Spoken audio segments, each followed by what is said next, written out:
to kind of give you a bit of a brain break. We're going to talk about instrumentation.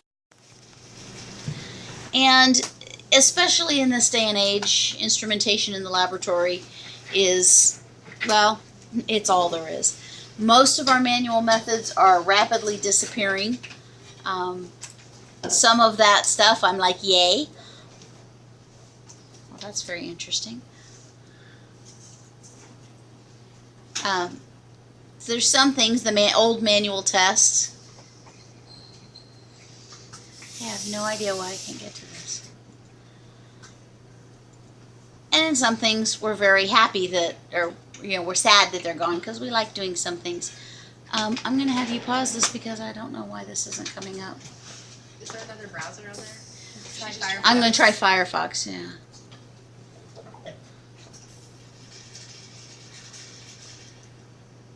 We'll just try going to Blackboard without going to the SWIC website. Well, that or I could just get out my flash drive because I'm tired of messing with you. The internet is not my friend this weekend.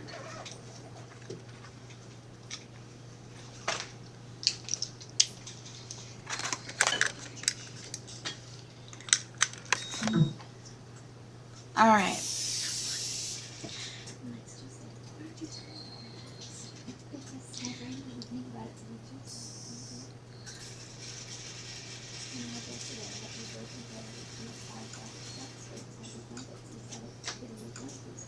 Let's make sure I get to the correct year.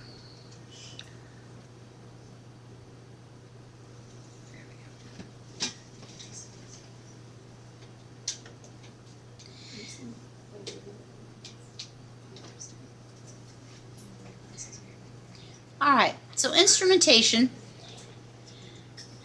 This is actually the first lecture I ever gave. I found a quote eons ago. This quote was actually made like in the late 70s, early 80s somewhere. President of University of Cincinnati. The laboratory of the future will have two personnel, one man and the other a dog. The man's job will be to feed the dog, and the dog's job will be to keep the man away from the instruments. We're actually headed that direction a lot more as we go along here. Why would we automate? Well, duh. Y'all did a CBC. How long did it take you to do one CBC? Almost an hour to do one CBC. How long does it take that to do a CBC? That actually takes about a minute and a half. It's slow. It's about 37 seconds for the XN that we have at work. So, and I can throw 50 of them on there. How long would it take you to do 50 CBCs? A while, right? And to try and keep it all organized. So number one, time.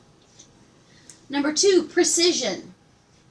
I don't care how good your pipetting is, it can never be as precise as a properly functioning instrument. And we got to make sure we qualify that, the one that's working right. Okay. It can, just by the very fact that it is mechanical, make very precise, very repeatable dilutions. Okay. It can also make very accurate dilutions with very small volumes. I was in a peer interview yesterday, and we were talking before the interview about the old days.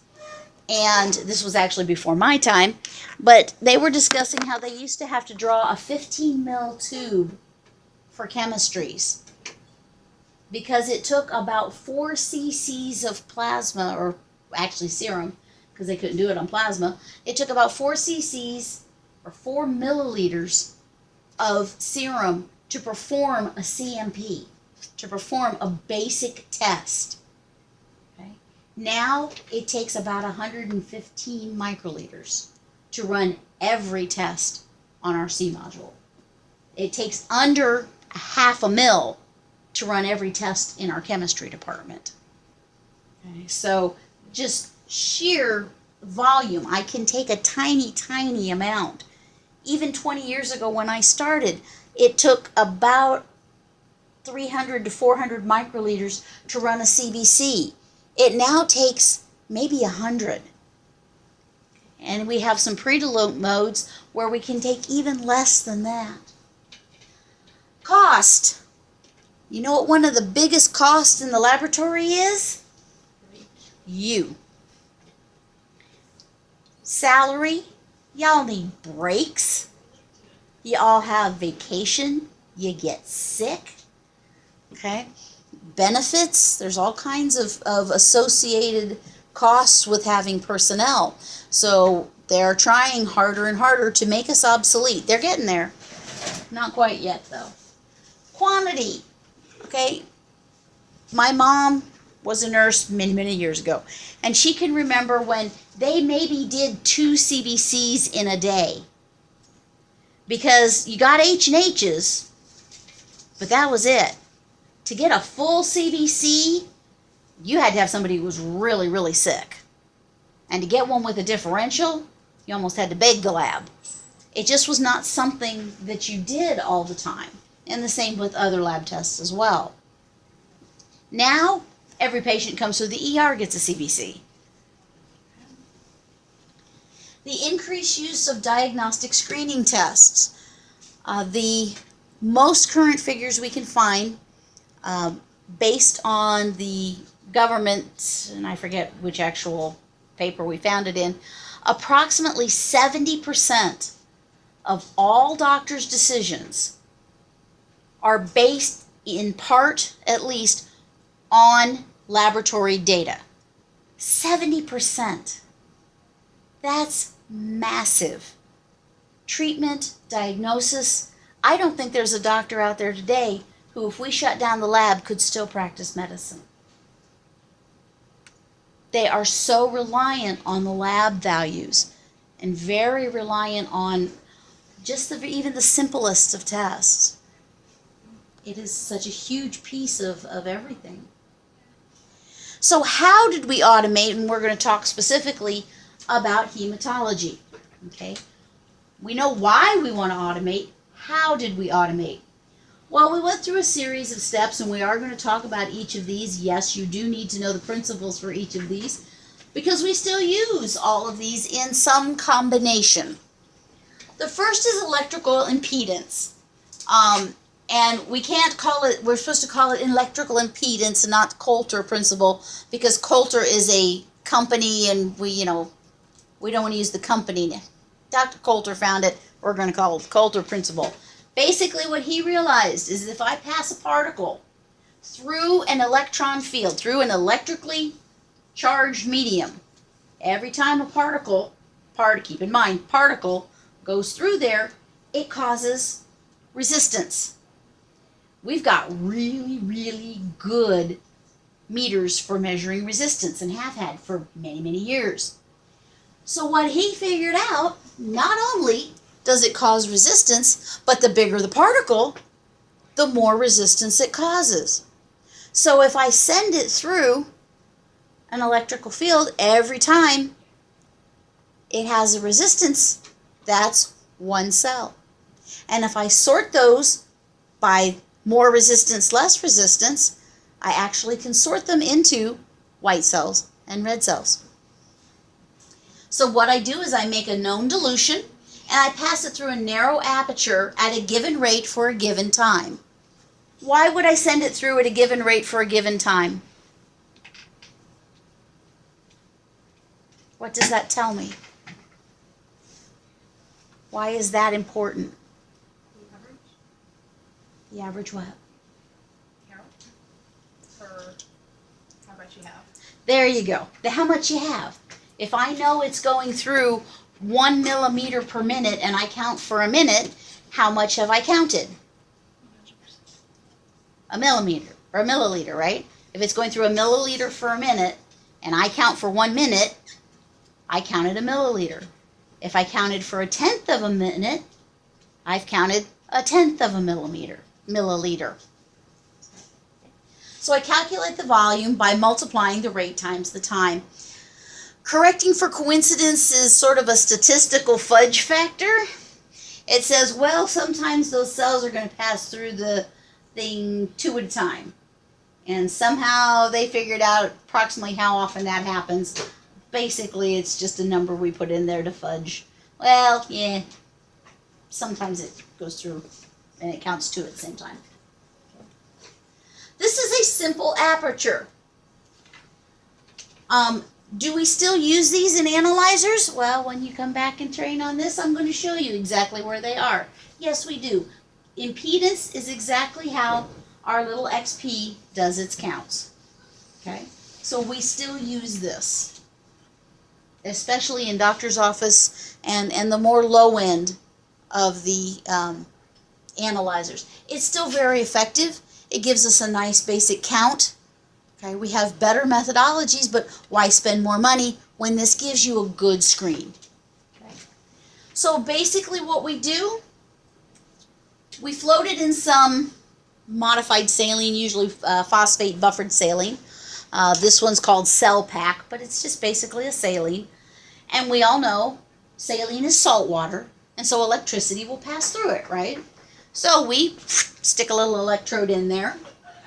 And then we send all of our blood cells right through the aperture, and as they go through, every time it blocks it, that's a cell.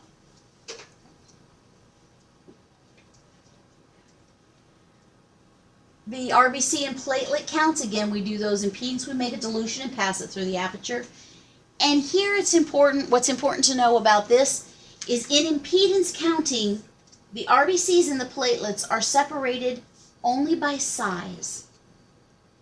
Okay. So if I've got big platelets or little bitty red cells, sometimes the analyzer has a hard time differentiating the two. So a lot of times in our impedance counts, we'll find platelet flag errors on our red counts because it says, I got some things that I think they're too big to be platelets, but they're not big enough to be red cells. You need to look at it and tell me. So the instrument will flag us and say, I don't know. We create in impedance something called a histogram. And if you've ever stacked coins up based on size, basically that's what this is. That's all this is. I take, and every cell that comes through that gives me a resistance of whatever is considered to be 49 micrometers. So it goes here. And I just stack them up. So my x-axis, and you'll need to know this for the test, my x-axis is size. My y-axis is how many of that size.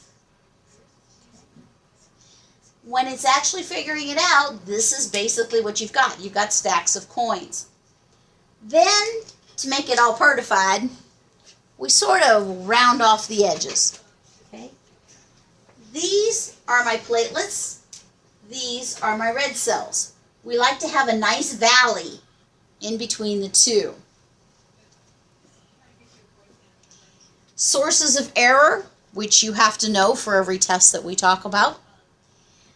Small red cells and large platelets can cause a little funky thing, so your histogram, instead of having a nice valley between your mountains, just sort of doesn't really separate them. They sort of run into each other. The things that are going to cause the biggest problem for us, yes? What about microcytes and lymphocytes? Lymphocytes won't be, lymphocytes are bigger and denser. There's other things that we use to sort those. Believe it or not, the instrument can tell the difference. There's enough of a size difference on the lymphs that they can tell the difference. Even with your red cells being macrocytes? Well, it gets a little more complicated, but usually it can. And if not, you know what it tells us? I don't know, look at it. Okay. The biggest thing that we see, dirty.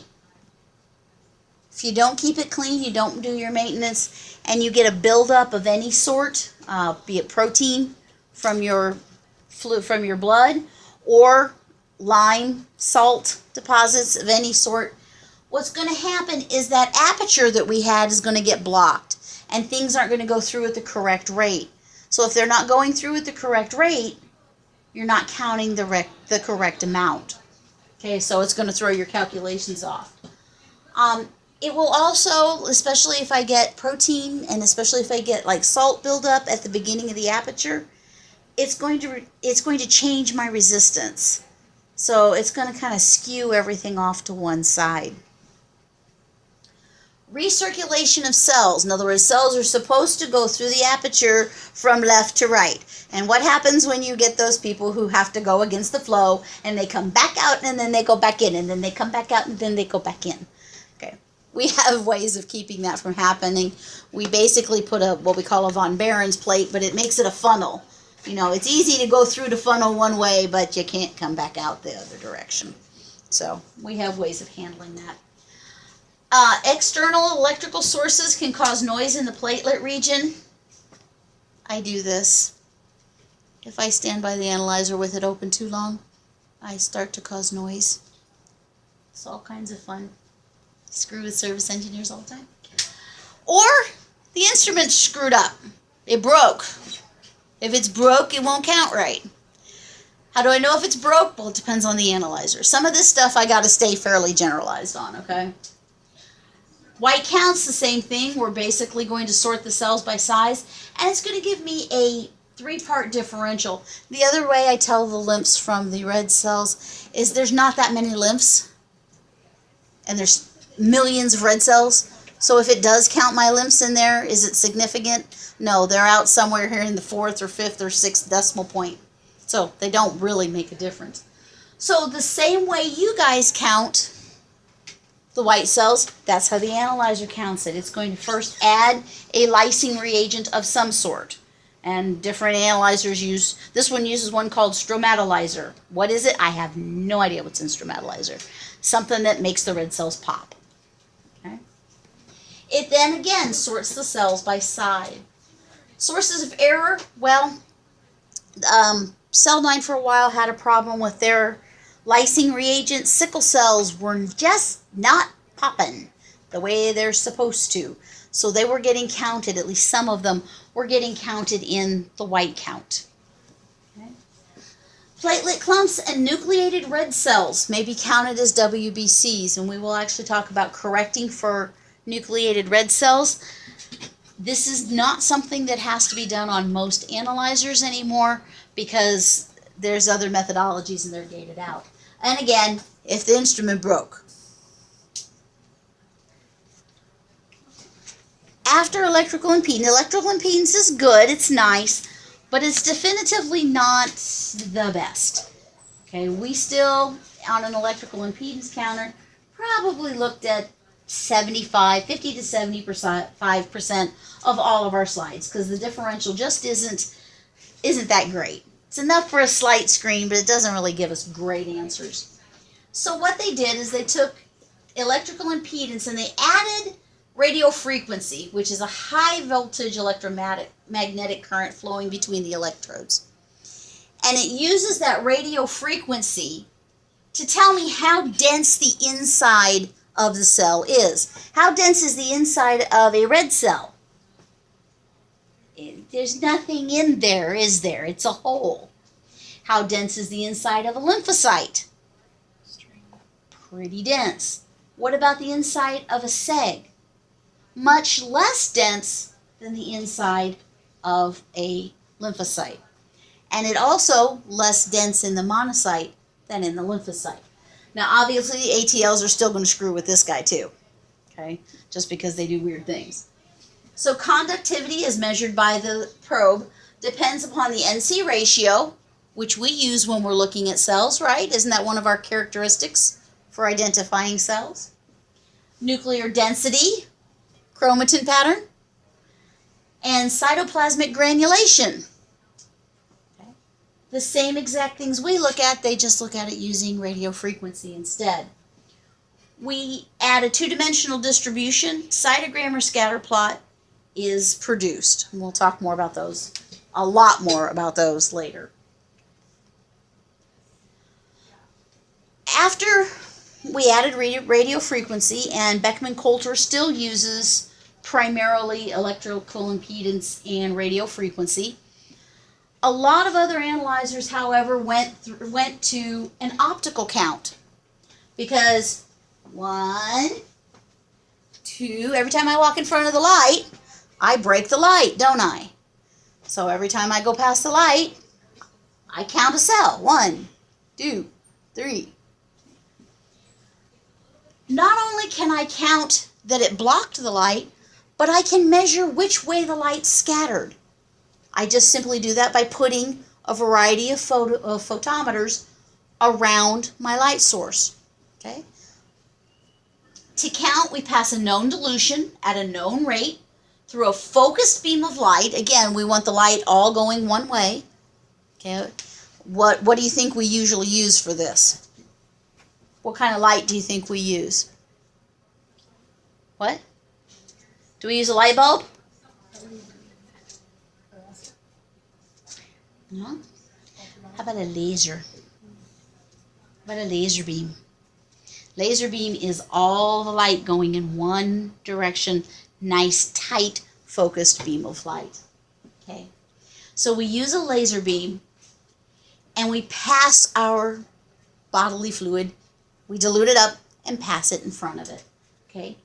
RBCs and platelets here can be separated not only by size, which is how much light they scatter, but also by granularity. Are red cells granular? Not at all. Are platelets granular? I better see nodding or I'm going to report you to Jean. Did you not spend a week learning all about the granules and the platelets? Okay. So platelets are granular, so this gives us a separation between our red cells and our platelets. Okay.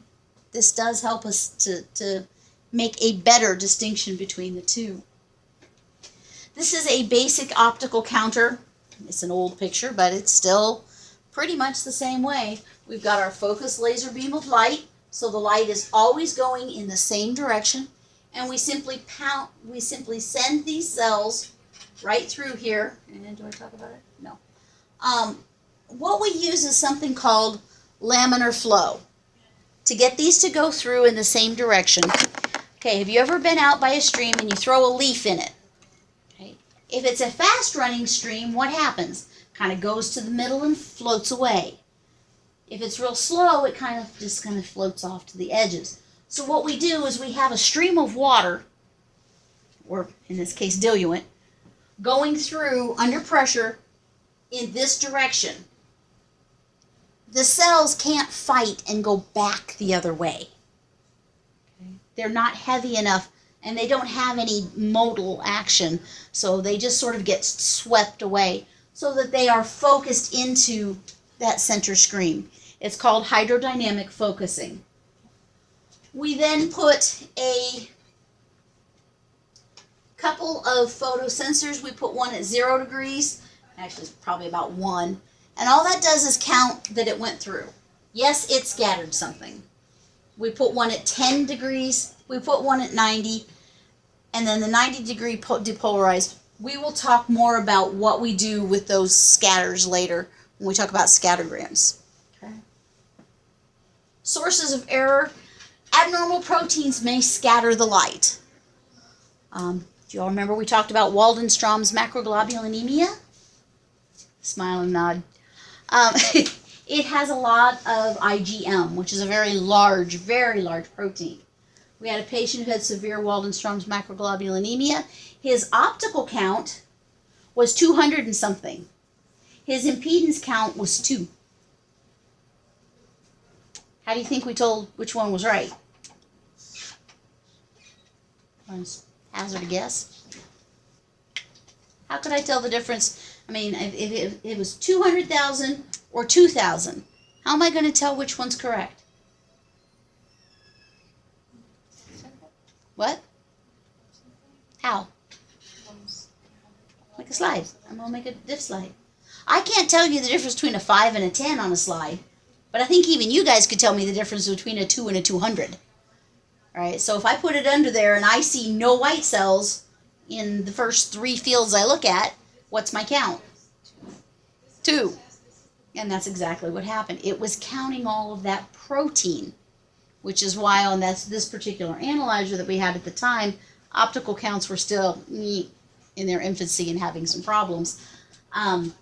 So they did both an impedance and an optical count just to catch this kind of stuff. And again, what else can screw it up? Instrument malfunction. Hemoglobin is still measured using a modified cyan methemoglobin method. The EPA and a lot of environmental groups are really, really not happy about all the cyanide. They don't like some of those kinds of chemicals. So there's a lot more eco-friendly lysing reagents out there. I believe the Sysmix one is actually a soap. It's a surfactant. So it just breaks the phospholipids and the phospholipid and glycolipids in the cell membrane and bursts them open. The spectrophotometer, okay, how big is our spec? Okay. How big is the spectrophotometer on my current analyzer?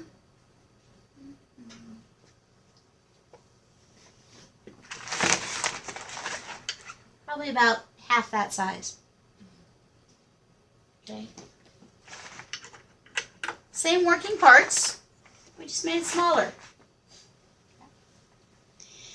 Sources of error are going to be the exact same because my spectrophotometer is still measuring stuff. Now, the Sysmix especially, but Celdine and I think Coulter, I'm not as familiar with Coulter, they have several things that they do. They warm up the sample to 37 degrees before they run it. This helps with the lipemia because it sort of dissolves it a little bit. They have some better filters. They'll measure it at 2 different wavelengths. They have some ways of trying to overcome a lot of this kind of interference. The RBC indices are still used on the analyzers. The MCH and MCHC are measured. Are still that says measure are calculated. We still calculate them. We take the hemoglobin divided by the number of red cells. We take the hemoglobin divided by the hematocrit. In electrical impedance and radio frequency, the MCV and RDW are derived from the RBC histogram. Basically, they go in there and they measure the middle of it and see where's the middle of the peak, and that's where my MCV is at. Okay. It's actually done by a computer using linear regression and curve analysis calculus. In the optical, the MCV is measured by the light scatter. Every time it scatters the light, we talked about the bigger the cell, the more light it's going to scatter. That makes sense. If I walk in front of this, I'm going to displace a little more light than, some skinny little thing, right? Different size, different amount of light scattered. The sources of error, same kind of thing here. I'm not going to worry about sources of error on this one, by the way. The hematocrit. In the Sysmex, currently, they take the MCV and they actually add up the volume of all of those cells to get the hematocrit. So they actually add the volume of each cell that goes through to get the hematocrit. In most of the other analyzers, and especially in the older analyzers, the hematocrit is not measured. They really tried to put a little centrifuge on there, but do you know what a vibrating part does to the rest of it? Imagine those little cells trying to go through the aperture, and they're shaking like crazy. It didn't work. Not only that, but what do you think the failure rate on a small centrifuge within an instrument is? Like, massive. They never hit the market. They never made it out of the development lab because they just were unreliable. But somebody figured out that if the MCV is equal to the hematocrit times 10 divided by the red cell,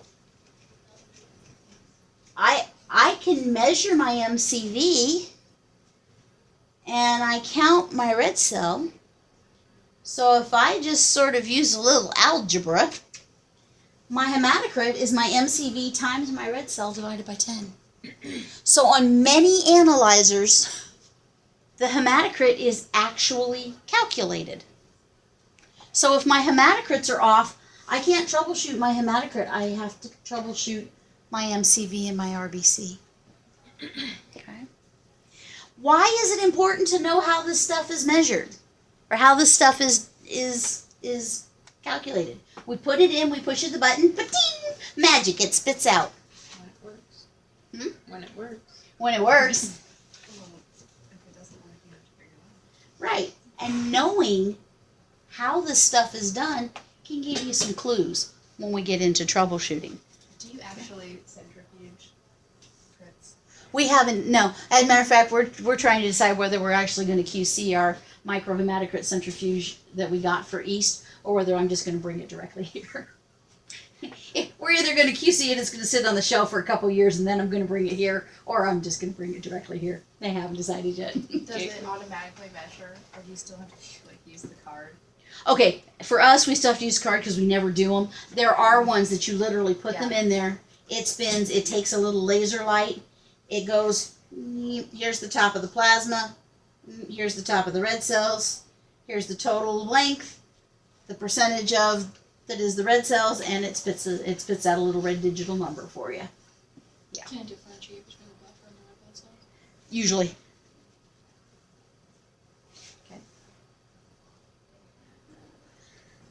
Sources of error for a lot of these things. Cold agglutinins. A cold agglutinin is an abnormal protein that makes the red cells all stick together. We get a falsely decreased hematocrit. How does red cells sticking together give me a falsely decreased hematocrit? Because they're closer together, so when it spins down, it's much smaller. So We don't spin it on the analyzer. well, they're closer together, so it would cause the MCV to be decreased or increased, which would cause the Right. So you get a cluster. You got it. You get a cluster of 10 or 15 red cells all lumped together. They go through, and what does the analyzer see? Wow, that's one big honking red cell. Okay, so it's going to take an MCV of 300. Whoops. Is that relay? Huh? Is that relay? No, that's agglutination. It's rouleau. They're nice and coin stacked, and agglutination, they're a ball. Would relay have the same effect though? Or? It can, but the protein causes other issues before it causes this one. Okay. Electrical impedance, the count can be off just due to abnormal red cells or platelets. This is very important. We have to check our H&H matching. Okay. What do I mean by matching? How close are they supposed to match? 2. How do I determine if my H&H match? Multiply by 3 plus or minus 3. So 3 times my hemoglobin should be my hematocrit plus or minus 3. The faster way to do it is look at the MCHC. Even before the analyzer started flagging us, we checked every MCHC that came off of the analyzer, every single one. The analyzers these days do 90% of our work, I'm telling you right now, they really do. But they look at the MCHC. If it is greater than 36, or on the Sysmex 37.5, because just the way they do things, their H&Hs don't match quite as precisely. It's definitely good enough for patient work. It's not clinically significant. But if your MCHC is high, you've got to look at it and figure out why. Okay. Your most common is your lipemias. The second is your MCHC. Can be high because of these cold agglutinins.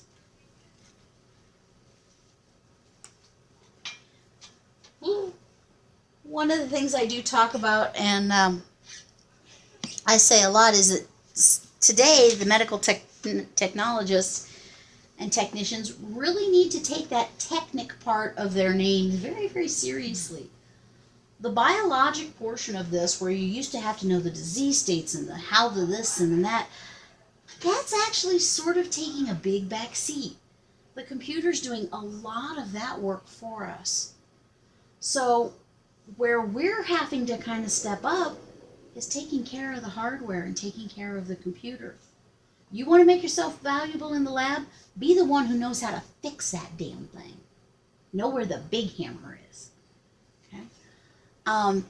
We not only have to be biologists and chemists, we also have to be familiar with hydraulics, pneumatics, electronics, computers.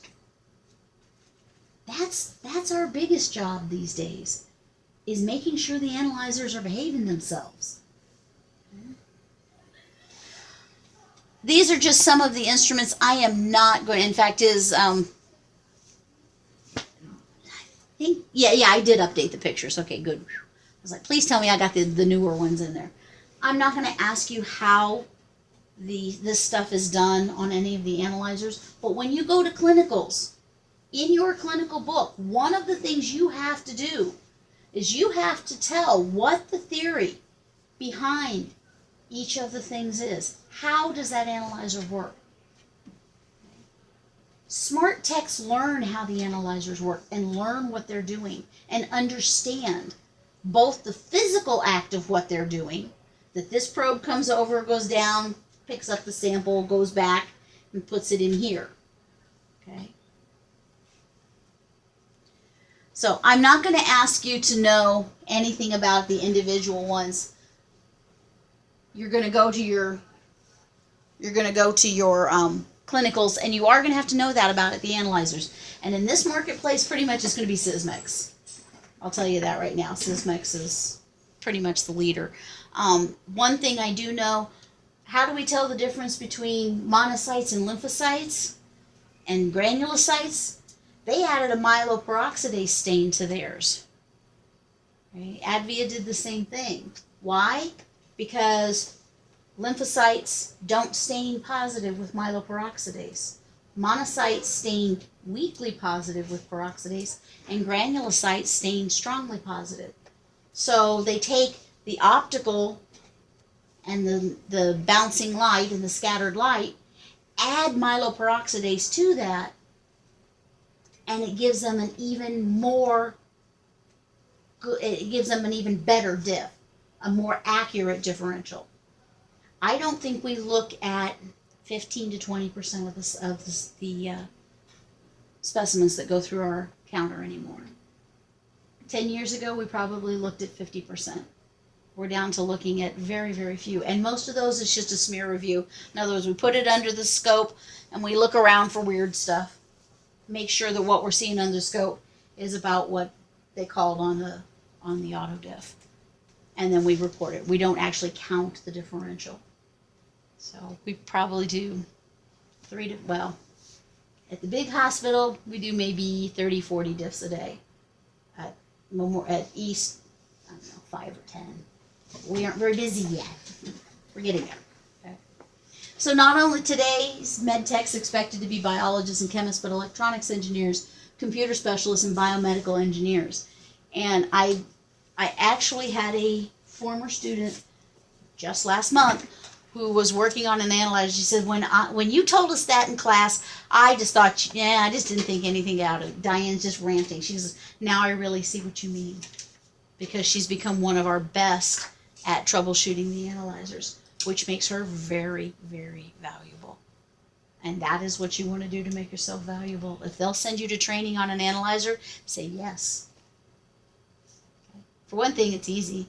You go, they teach you, then they take you out to dinner, feed you, show you the sights. You know.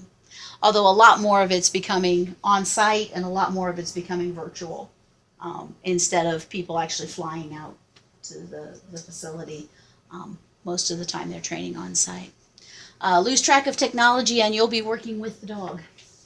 And I know a lot of people in our hospital who are going to be working with the dog. I trained in chemistry a couple years ago. The first thing on their checklist, explain the sandwich method of the E module. Well, that was meant for the trainer to explain it to the trainee. The trainee explained it to the trainer. What was the stain called? Myeloperoxidase.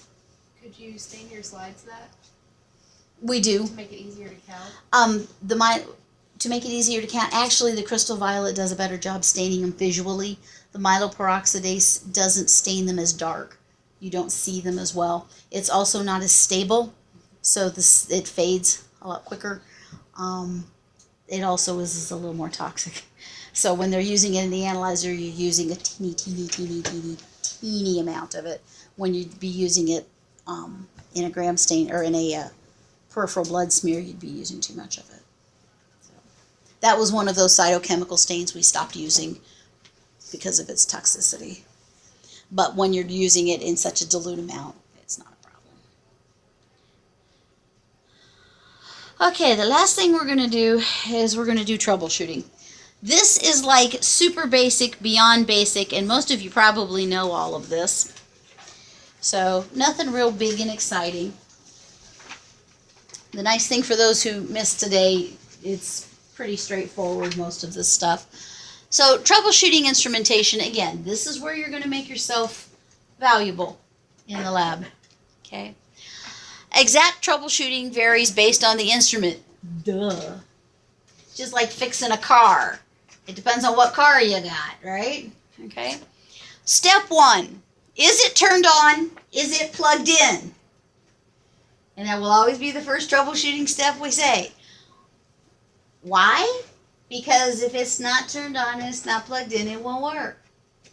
And you laugh, but Mark Takazi can tell you he was a service engineer. 4th of July, he's at a picnic, man. He can't drink because he's on duty. But he's at a picnic, having a great time, swimming with the kids. He's on call. And on the holiday weekends, when the service engineer's on call, he's on call for like half the country. Literally. So he was responsible for everything east of the Mississippi and south of Chicago, I think. So pretty much most of the country, okay? He gets a call. You gotta go. No, nothing. He says, so he calls the place. He says, okay, look, what's going on? They said, we don't have any lights. It's not on. Nothing's working at all. Okay, well, did you try? Is it plugged in? Yeah, we checked. It's plugged in.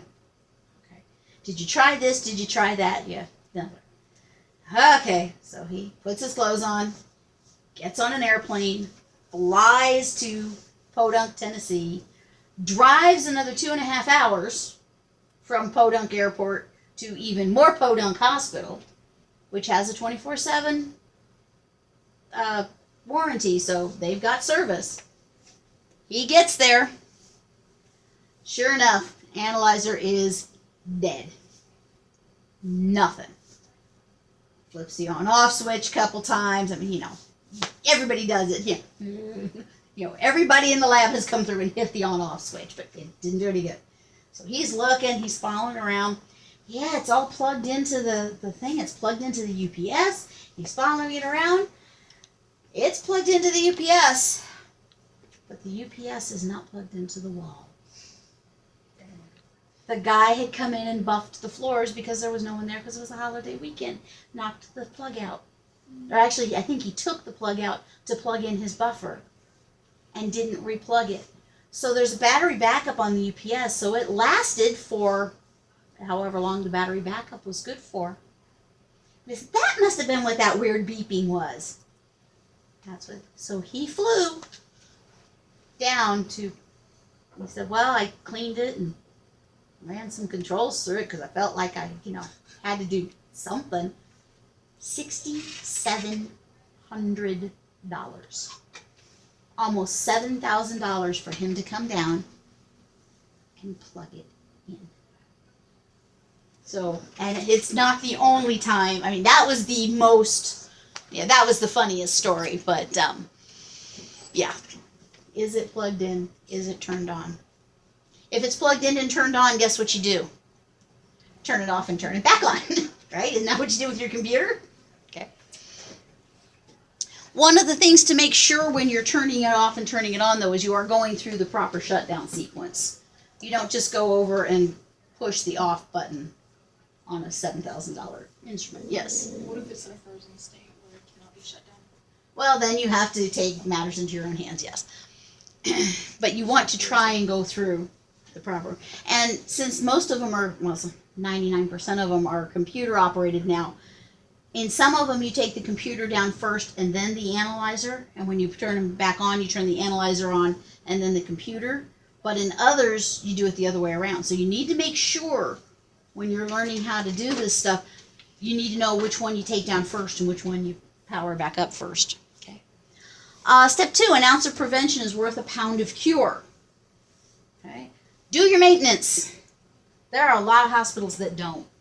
They skimp on it. It's no big deal. And their analyzers don't last very well. Analyzer years, dogs are, 7 years? Each human year for a dog is like 7 years for their life. Analyzers is more like 10.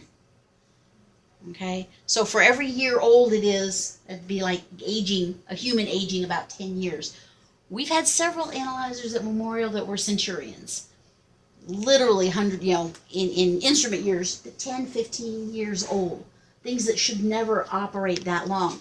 But because the maintenance is done properly on a routine basis, and most of it's just cleaning stuff. That's maintenance on this one is just cleaning. That's all you have to do. It's very, very simple. Most of it is, the XN at work, you put 2 little tubes in a rack, you set it on there, you walk away, you come back 20 minutes later, you turn it all back on and you run controls. That's maintenance. That's it. That's all you have to do. But make sure that it's done properly, and it's done on schedule, and it's recorded so you know it was done. Not just, I think I saw somebody do it once. Okay. Pay attention to the analyzer when it's working. Recognize what sounds and lights are normal. Long time ago there was a medical show called St. Elsewhere, and every med tech cracked up because the doctor went down to the lab. A, doctor found the lab? I don't think so. B, there was no one there and the lights were out. I don't think so. C, he turns on the analyzer. I don't think so. Doesn't do anything else. Takes his tube, goes over, all the lights on the analyzer light up. He goes over and he pushes the button and he gets his electrolytes. Well, the analyzer was a Coulter. It does CBCs, not electrolytes. And all of the lights on mean that it's broke, shut down, crapped out. You can't run anything on it. So, know what it's supposed to look like. Is that light supposed to be on? The other one is noises. These things, our Stago analyzers make the best noises.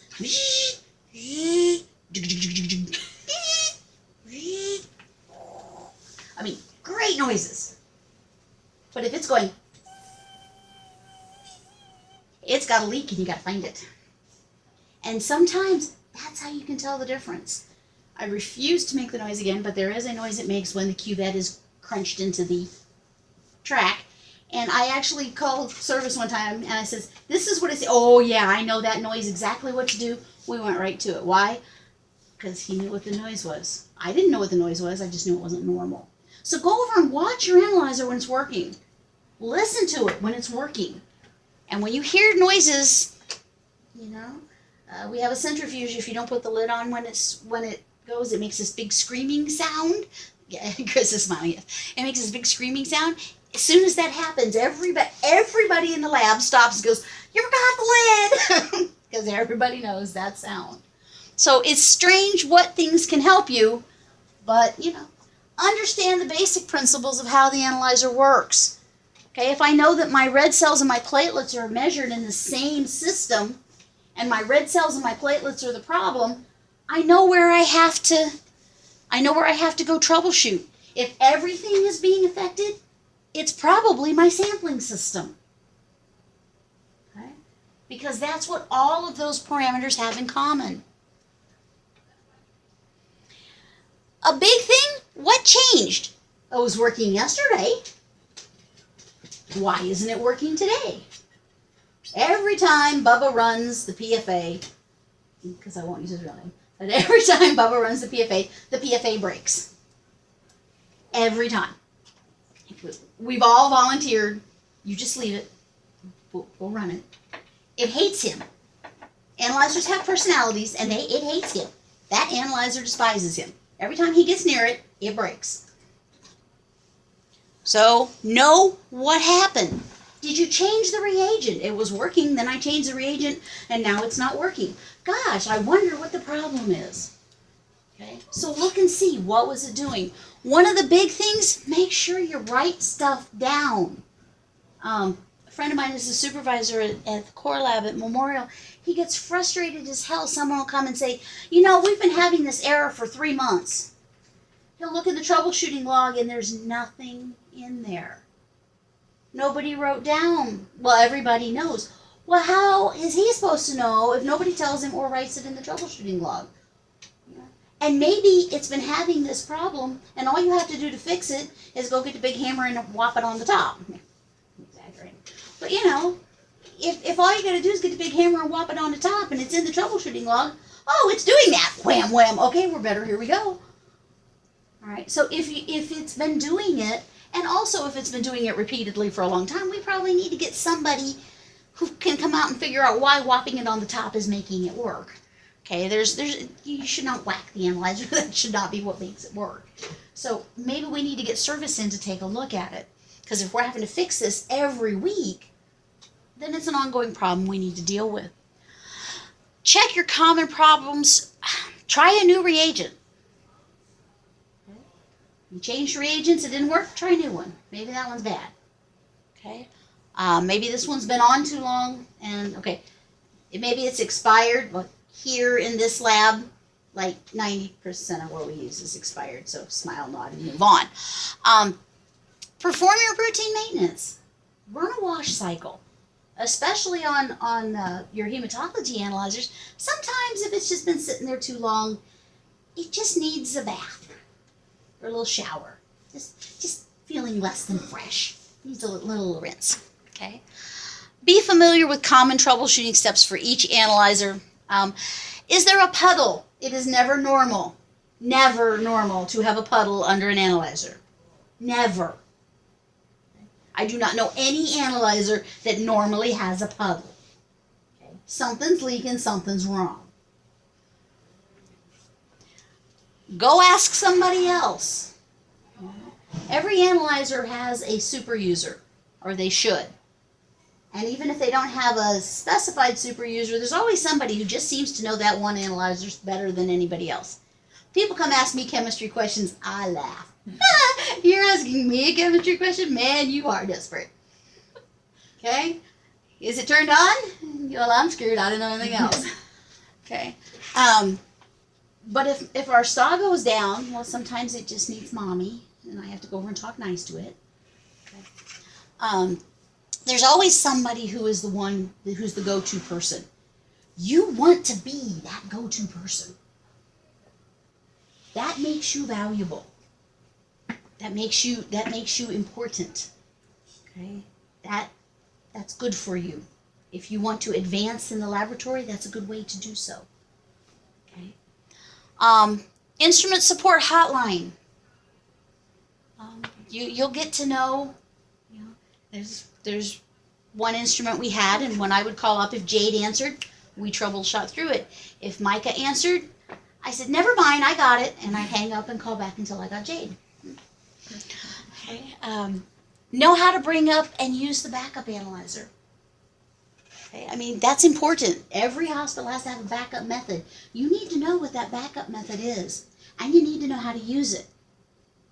We have the big Cobas at the new hospital, and then we've got the 311 and the 411. I hate chemistry, in case you all haven't figured that out. And it hates me. It's a mutual thing.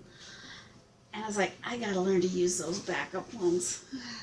So the other day I went over and said, okay, show me how to use it. I felt like an idiot. Put the thing on, push start, and walk away. It's like really easy.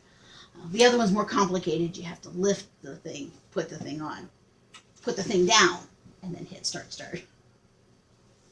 I was terrified. I was very intimidated by those things. Once you learn to use them. But know what your backup is. What do we do if this thing crashes? And in some cases, what you're going to do is you're going to send it out. Okay? I told you about my April Fool's joke, right, where I had everybody come in thinking they were going to do manual counts. I convinced them we were going to have to do manual counts on everything. No way in hell we would ever do manual counts on things. We would be packaging them up and sending them to another facility. There's no way that you could run 300 or 500 CBCs in a day manually. For one thing, we didn't even have a spec to do the hemoglobins. Luckily, I had Tweedledee and Tweedledum. I had them going for a good 20 minutes. But you have to know what your backup is. And your backup plan may be pack it up and ship it over somewhere else. Okay. Specimen-related problems, again, this is going to be varying from analyzer to analyzer based on how you measure things. My problems with my impedance counter is going to be different than my problems with my optical counters. Okay. Exact procedures for each problem specimen should be included in the instrument procedure manual. And I will stress should. All right. The first step is making sure you recognize suspicious results. Okay. You need to be able to look at it and go, that don't look right. Okay. Now, how do you think that's going to happen most of the time? How are you going to tell it doesn't look right? It's going to flag you. The analyzer's going to go, hey, stupid, this don't look right. Okay. And a lot of the stuff the analyzer can correct itself. It looks at it and goes, that doesn't look right. I think I need to do this. And it'll go back and automatically rerun what it needs to run. But in other cases, it goes, okay, we got to get the dummy involved because I can't figure it out, so we're going to refer it to the tech. So make sure you recognize that the results aren't normal. H&H not matching. A lot of times this is caused by red cells, hemoglobin, or MCV errors. Remember, the crit's calculated on most analyzers. Sometimes all we have to do is just perform a spun crit. Okay. Could I have abnormal red cells to the point that my H&H don't match? Oh God, yes. Easily. Okay, what if I got those super big, no hemoglobin in them rings? What do you think that's going to look like to my analyzer? Ugh, what is that thing? Okay, because all it sees are numbers. All it sees are numbers. So sometimes all we got to do is perform a spun crit. How often do we do spun crits? Not very often. And believe me, usually the person who winds up doing the spun crit is the latest SWIC graduate because they've done it before anybody. Hey, you just got out of school last year. Do you remember how to do a spun crit? Seriously, that's who they go get. Cold agglutinins, these are the ones we talked. This is what a cold agglutinin looks like. Okay. You will see an artificially decreased red count, an artificially increased MCV, and increased indices will be elevated. I have seen an MCHC of 297. Is that normal? No. I saw an MCV of 11,000. No. No. So, if this is a cold agglutinin, what do you think we do? Warm her up. Sometimes we have them drawn warm, wrap it in the heel warmer. I'm a fan of the armpit method myself. If you don't have any other way, sometimes if it's just a really slight one, if you just stick it under your armpit for a little bit, that'll warm it up quite nicely. And you know what? You can run an analyzer, you can make diffs, you can do diffs, all with a specimen under your armpit. It really isn't that difficult. Okay? That's not an official method, by the way. You're supposed to stick it in the incubator for 20 to 30 minutes. But if it's just a little bit, and you just want to warm it up a little bit, sometimes it's easier than going to the incubator, which is in the other room. Okay? We have some who are so bad that you actually, because this is an elevated protein, what you'll have to do is spin it down, take the plasma off, and add back on the exact, so like if I take off 200 microliters of plasma, I put on 200 microliters of warm saline. And we'll do what we call wash the cells to remove that extra protein from it before we can measure it. Lipemia, most of the time, a little bit of lipemia doesn't do it, but boy, if you've got one that's grossly icteric, the ones that look like milkshakes, okay, what happens is the lipids or the bilirubin are going to be measured as hemoglobin. We're going to see an increased hemoglobin when you look to see if your H&H match. Your hemoglobin, your hematocrit's not going to be high enough. Okay. The first way we can do it is a plasma blank. Basically, we spin it down, and we take off the milky plasma, and we run it, and we see what the analyzer thinks that is. So if I run just the plasma and it's 3 grams, then I take my hemoglobin and subtract 3 grams. Okay. A little more complicated than that, but essentially. All right. Saline replacement, same kind of thing. I spin it down, quantitatively take off an amount, quantitatively add back that much saline so that I've got the same ratios, but I don't have that the goopy stuff on there. Isteric is going to be white and lipemic is going to be yellow, right? Lipemia is going to be, well, lipemia is going to be white, brown, or red, depending on whether there's hemolysis or icteric with it. Icteric is brown. Either fluorescent yellow or brown. Hemolysis, and for those who've worked in chemistry, they're like, oh, it's hemolyzed, we can't run it. For hematology, unless you spin it down and cannot tell where the cells end and the plasma begins, it's going to be just fine. It has to be really, really, really grossly hemolyzed before it's going to affect our our hematologies. Clotted specimens, those affect us zoom real fast. Don't affect chemistry at all. Hemolyzed specimen, my specimen's hemolyzed. How's your CBC? It's gone. It's fine. You know, coag. Can you run hemolyzed specimens in coag? No. No, you cannot. Both physiologic and measurement changes. Okay. We're going to redraw it if it's because it was a crappy draw. Okay. Nurses still think we put them in the hemolyzer. I know you're hemolyzing that down there. Yep. We take it, we freeze it, we stomp on it. Yeah. We like to hemolyze things because we like to work 4 times as hard to get the specimen out as if we could just throw it on a push button.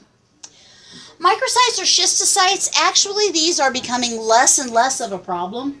They used to be when our red cells were separated only by size. These used to interfere quite a bit. Now that we're doing flow cell cytometry and we've got some other stuff going on, we don't see these interfering quite as often, and we have to have a lot more of them before they become a problem for us. Elevated white counts, and here we're talking about ones over 100,000. When we're counting red cells, okay, we're actually counting both red and white cells. But since the count on the white cells is only in 90% of specimens, is only out in the 4th and 5th decimal place of our red cells, because there's thousands of whites, millions of reds. So our white count is clinically, it's mathematically insignificant in our red count until it starts getting up over 100,000. Okay, then we have to watch it, but still, even at 100,000, it's only affecting that 2nd decimal place over. Does that really matter if it's 4.18 or 4.19? However, sometimes this turbidity from the white count can affect some of the other issues.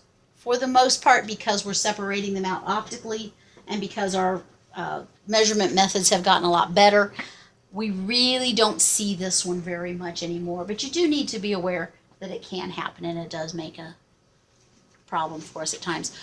This one, put an X. Just put an X through this one right here. They've solved this problem. We don't really see it. It was a big problem for a long time, but it has been solved, so we're not going to mess with that one. Nucleated red cells. What do you think it's going to count them as? White blood cells. It's going to count them as white cells because they're nucleated. Red cells aren't supposed to be nucleated.